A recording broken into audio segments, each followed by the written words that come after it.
Hello everybody. I often talk about relationships and how relationship and connection are the cornerstones of our children's experience of the world in a learning and growth promoting way. But then I also often get asked how. How do I use my relationship to guide my child?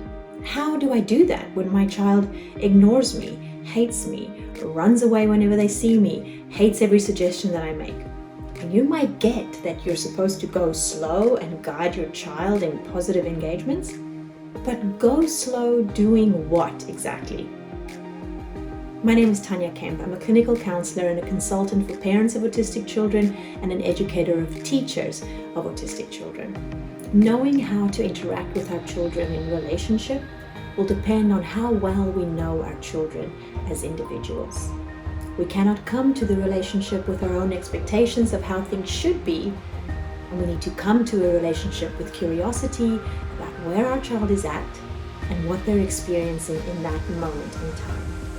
As always, that requires us slowing down, taking a step back, and letting go of our own ideas, opening ourselves up to the experience of our child and meeting them where they're at. As the saying goes, if you've met one autistic person, you've met one autistic person. So there really aren't any tick boxes or checklists that's going to give you all the answers about your child.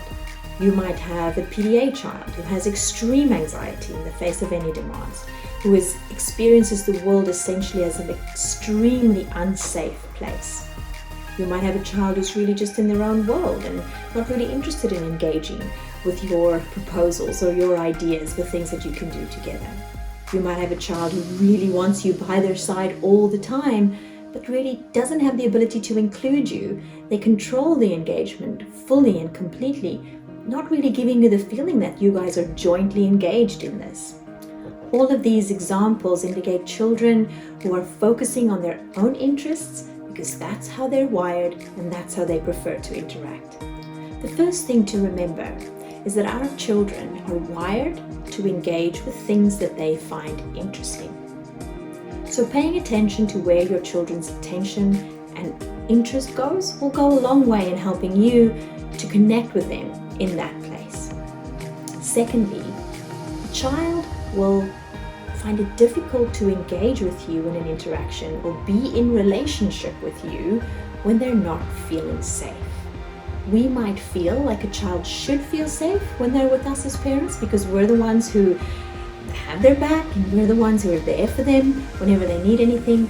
But that feeling of safety is something that sometimes they don't acquire very easily. Even when it doesn't make sense to you, them feeling safe is all part of their own internal experience. And your best indicators that your child is not feeling safe is when they're withdrawing from you or from the world, and when they're controlling you and the world. When they become really rigid, really focused on a certain way of doing things and a certain way of being, and not being able to wonder or be curious or expand their world much. Those are distinct signs of a child who feels unsafe. And trying to coerce a child to still engage with you despite their feelings of unsafety really won't reap any rewards. We don't teach a child how to swim while they're drowning. So our first attempt at engaging our children in relationship has to happen when a child is safe. And so our first attempt has to focus on creating a safe space for our children. There are a number of things that we can do to help our children to feel safe in many experiences. First thing, we need to know about their sensory and motor profile. What sights, smells, forms of touch, movement is calming, stimulating, overstimulating for them. Engaging your child through their sensory system can be super helpful in helping their body to feel calm and for their brain to be more alert. The second thing, always remember to slow things down. First wait and watch and listen to what your child is showing you, is communicating to you, and then act if you need to. Perhaps your child needs you to be with them for a while and not doing with them.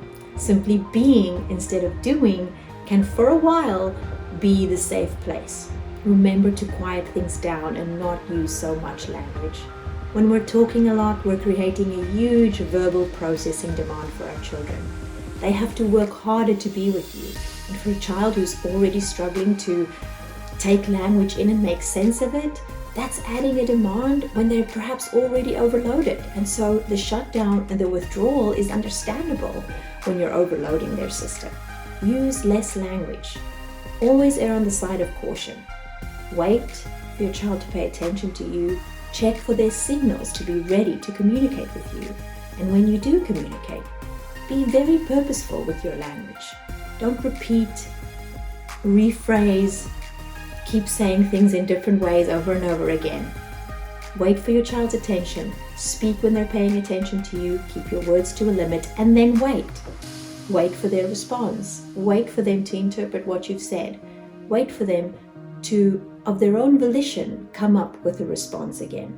Try to remember that when you're with your child, the actual activity or what you're doing isn't as important as the process that you're going on, or the journey that you're going on with them in this engagement.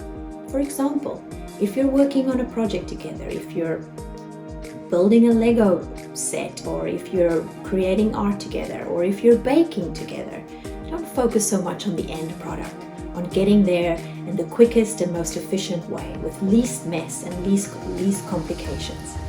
Engage the journey.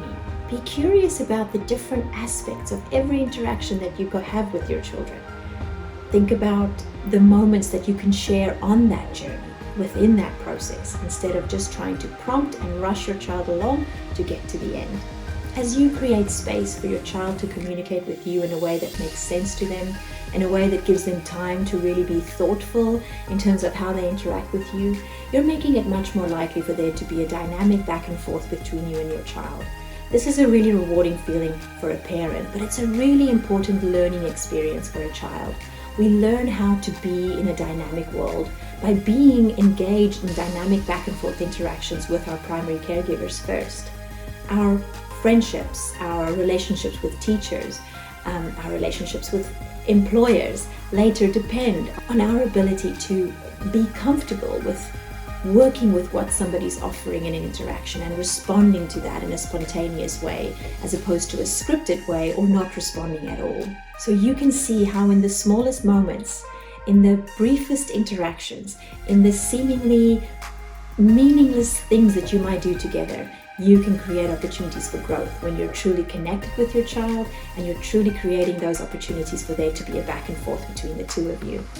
So a key takeaway from this, I hope, is as soon as you see typical demand avoidance, withdrawal or control, know that you need to take a step back, that you need to focus on your child's sense of safety within this relationship and within the interaction with you.